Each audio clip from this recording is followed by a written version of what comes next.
हाँ तो बच्चों, आज हम लोग पढ़ेंगे कक्षा 10वीं हिंदी क्षितिज भाग 2। और कक्षा 10वीं हिंदी क्षितिज भाग 2 का चौथा पाठ है पाठ 4। और पाठ 4 के जो रचनाकार हैं वो है सूर्यकांत त्रिपाठी निराला। सूर्यकांत त्रिपाठी निराला कवि हैं और हमारे पाठ्यक्रम में इनकी 2 कविताएं हैं, उत्साह और अट नहीं रही। ठीक है, तो हम लोग इन कविताओं की व्याख्या को समझेंगे, लेकिन उससे पहले आपको थोड़ा सा बता दूं कि ये जो पाठ है इसके पहले पहला पाठ सूरदास और दूसरा पाठ था महाकवि तुलसीदास। उन दोनों पाठ की व्याख्या मैं आपके सामने प्रस्तुत कर चुका हूं वीडियो के माध्यम से, साथ में इसके प्रश्न उत्तर भी आपके सामने रख दिए हैं।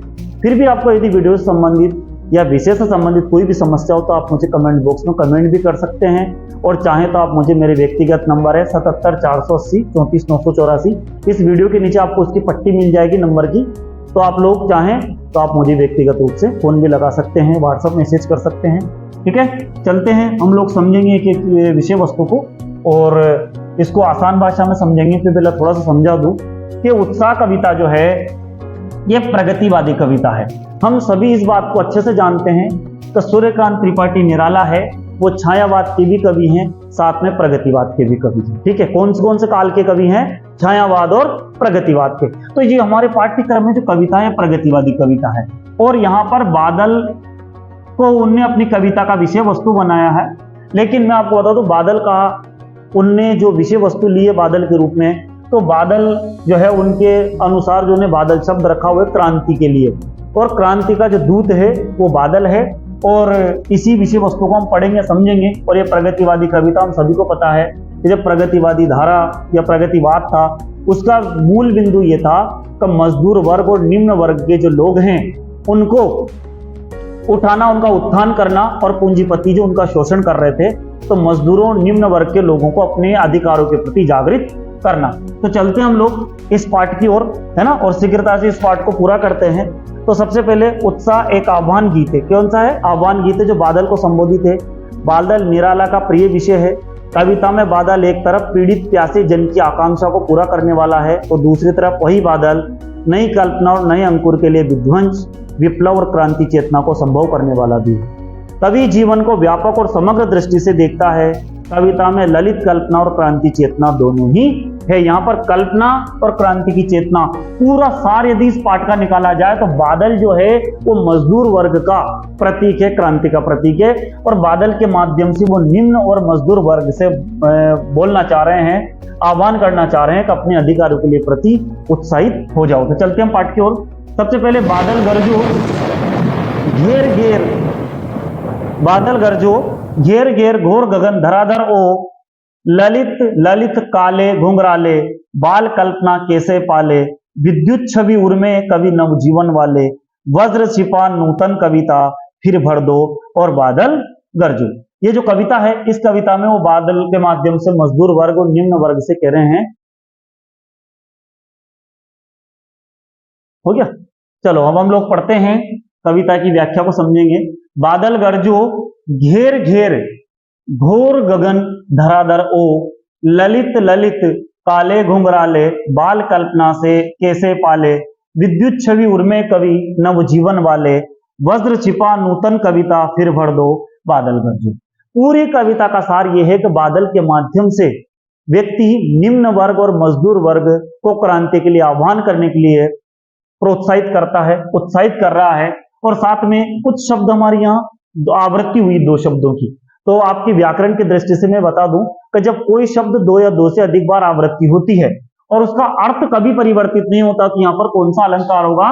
पुनरुक्ति प्रकाश अलंकार। हम लोगों को सबको इस बात का ध्यान रखना है कि जब किसी कविता में, काव्य में कोई शब्द 2 या 2 से अधिक बार आवृत्ति हो और उसका अर्थ न बदले तो पुनरुक्ति प्रकाश अलंकार होगा, और यदि उस शब्द का अर्थ बदल जाए तो यमक अलंकार होगा। इस बात को हम लोगों को ध्यान रखना है। तो यहाँ 2 जगह पुनरुक्ति प्रकाश अलंकार है। परीक्षा की दृष्टि से 1 अंक का प्रश्न आएगा, तो इस बात का ध्यान रखेंगे। चलते हम लोग आगे। तो बादल गरजो घेर घेर घोर गगन धराधर ओ, तो कह रहा है कि हे क्रांति के दूत बादल, आप गरजो, अपने लिए उत्साहित हो, अपने अधिकारों के लिए लड़ो, और घेर घेर घोर गगन, धराधर हो, जिस तरह से जब बादल आते हैं तो चारों तरफ आकाश में काले काले बादल छा जाते हैं, पूरे बादल जो है आसमानों से घिर जाता है और पूरी पृथ्वी पर वो गिरते हैं तो नया जीवन आता है। हे बादलों, हे क्रांति के दूत, हे मजदूर वर्ग या हे निम्न वर्ग, आप भी उत्साह के लिए या क्रांति के लिए आगे बढ़ो। ललित ललित काले घुंघराले, ललित का मतलब होता है सुंदर सुंदर, जो काले और घुंघराले जो बादल आ रहे हैं, ये बादल क्या कर रहे हैं, बाल कल्पना कैसे पाले। जब बादल आएंगे तो हम लोगों की कल्पना होती है कि जब बादल बरसात करेंगे तो नई नई फसल वनस्पति आएगी, फसल उगेगी, लोगों में जीवन आएगा। ऐसे जब क्रांति आएगी, बादल के रूप में क्रांति आएगी तो नया जीवन लेके आएगी। मजदूरों के लिए भी रास्ते खुलेंगे, उनके बच्चों को भी शिक्षा मिलेगी।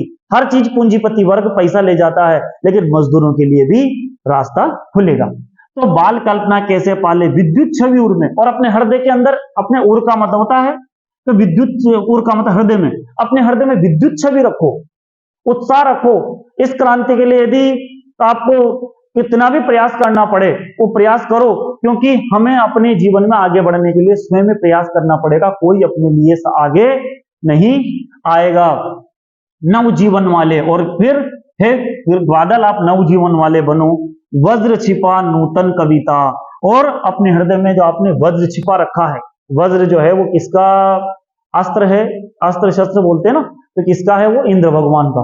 तो अपने हृदय में जो आपने वज्र छिपा रखा है, आपने अंदर जो भावनाएं छिपा रखी है, आज समय आ गया कि इन भावनाओं को आगे बढ़ाओ और अपने अधिकारों के लिए बाहर निकलो। नवजीवन वाले, और आप हे बादल आप नवजीवन वाले हो, नूतन कविता फिर भर दो, बादल गरजो।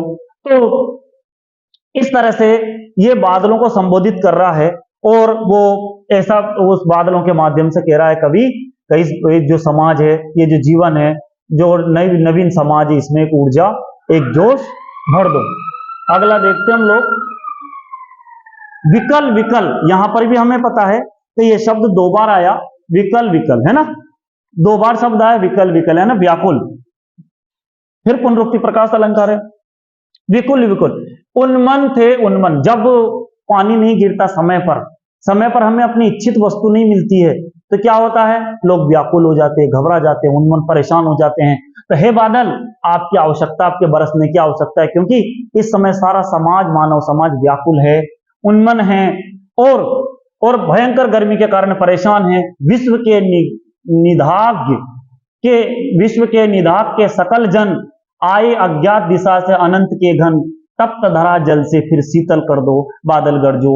ये जो तप्त धरा है, पृथ्वी जो गर्म हो चुकी है, हे बादल आप गरजो और अपनी बारिश करो, और जो लोग जो परेशान हैं, दुखी हैं, अपनी क्रांति के माध्यम से इन्हें शीतल करो, इनकी इच्छाओं को पूरा करो। और जो संसार में भयंकर गर्मी है, उसके कारण जो निराशा है और हर मनुष्य से व्यतीत है, और बरसों, और इस अनंत, और जो आप अनंत रूप में घन है बादलों, आप अनंत रूप में बरसो, ये जो गर्म धरती है, तप्त धरती है, इसको जल से शीतल कर दो, और हे बादल गरजो। इसका दूसरा अर्थ है, हे क्रांति के दूतों, आप आगे आओ और अपने अधिकारों के लिए लड़ो। अब आगे ये व्याख्या सुनने के लिए, देखने के लिए बहुत बहुत धन्यवाद। हम चलते हैं अगली वीडियो की ओर।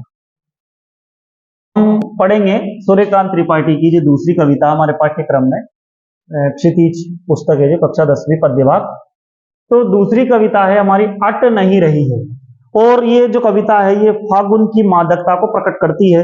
कवि फागुन की सर्वव्यापक सुंदरता को अनेक संदर्भों में देखता है, और जब मन प्रसन्न हो तब तो हर तरफ फागुन का ही सौंदर्य उल्लास दिखाई देता है।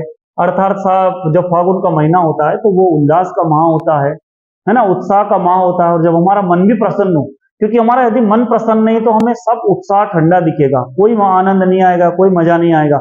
लेकिन यदि हमारे अंदर उत्साह है तो अपने को चारों तरफ सुंदरता और उल्लास दिखाई देगा।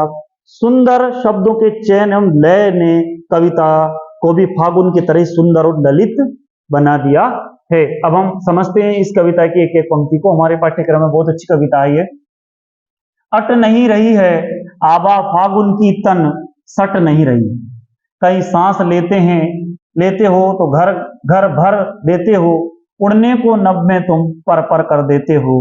आंख हटाता हूं तो हट नहीं रही है, पत्तों से लदी डाल, हरी कहीं लाल, कहीं पड़ी है उर्मे, मंद गंध पुष्पमाल। पाट पाट शोभाश्री पट नहीं रही है।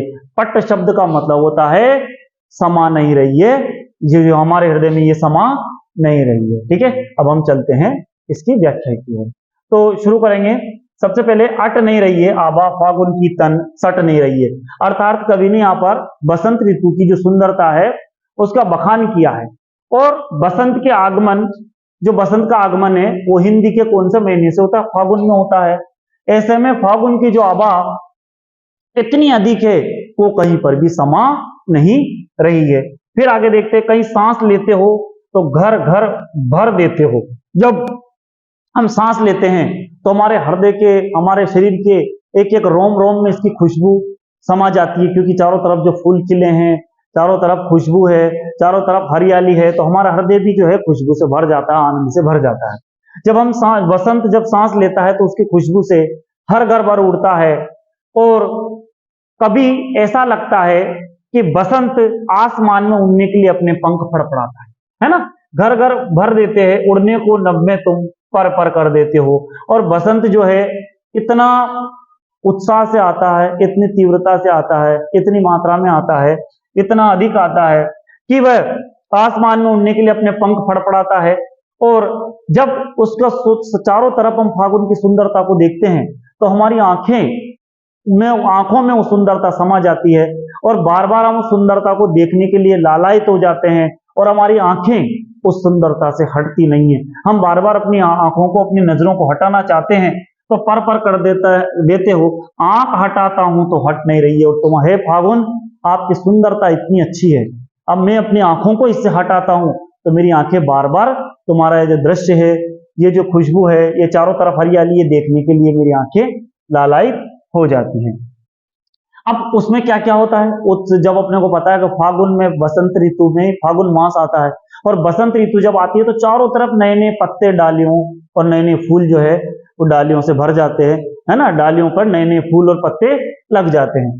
तो पत्तों से लदी डाल, क्योंकि नए नए पत्ते आ जाते हैं बसंत ऋतु पे, नए नए फूल आ जाते हैं। तो पत्तों से लदी डाल, कहीं हरी कहीं लाल, क्योंकि कई बार पत्ते जो होते हैं जब पूरे पक जाते हैं तो हरे होते हैं, और जब वो थोड़े से कच्चे रहते हैं तो लाल रंग के होते हैं। ठीक है ना। और जब पूरी तरह से पक जाते हैं तो हरे हो जाते हैं।